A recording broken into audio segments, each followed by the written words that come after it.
আসসালামু আলাইকুম everyone, welcome back to my channel queen ডাইনি।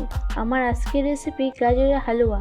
শীতকালে মানেই আমরা ডেজার্ট হিসেবে গাজরের হালুয়া খেতে ভীষণ পছন্দ করে থাকি। কম সময় কম উপকরণে এই সুস্বাদু গাজরের হালুয়া বানিয়ে নেওয়া যায়।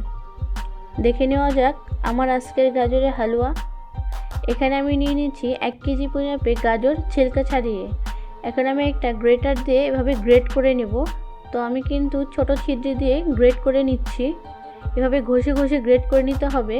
তো গ্রেট করার পর ঠিক এমনটা হবে। এবার আমি ভালোভাবে সবগুলো গাজর একে একে গ্রেট করে নিব। গ্রেট করা হয়ে গিয়েছে।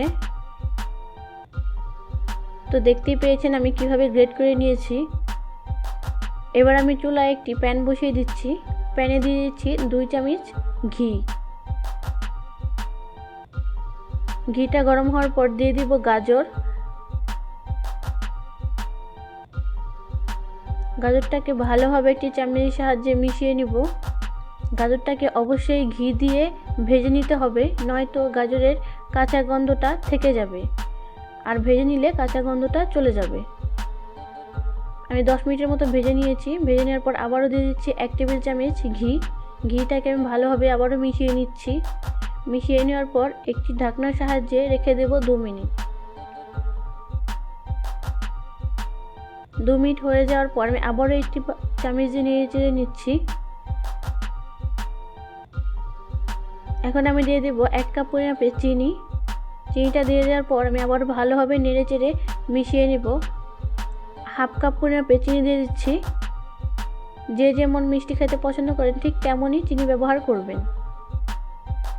তো আমি চিনিটাকে ভালোভাবে মিশিয়ে নিচ্ছি। মিশিয়ে নেওয়ার পর আমি দিয়ে দিচ্ছি এখানে এলাচি, দিয়ে দিচ্ছি দারচিনি আর এলাচিটাকে ভালোভাবে গাজরের সাথে মিশিয়ে নেব। ভালোভাবে মিশিয়ে নিচ্ছি। মিশিয়ে নেওয়ার পর দিয়ে দিচ্ছি 1 কাপ পরিমাপে লিকুইড দুধ।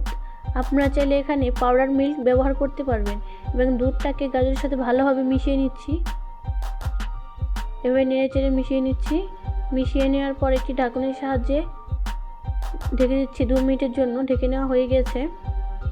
একটি চামচের সাহায্যে ভালোভাবে আবারও মিশিয়ে নিচ্ছি। এবার আমি দিয়েছি কিছু পরিমাপে কিশমিশি। তো এইভাবে নেড়ে চেড়ে মিশিয়ে নেব।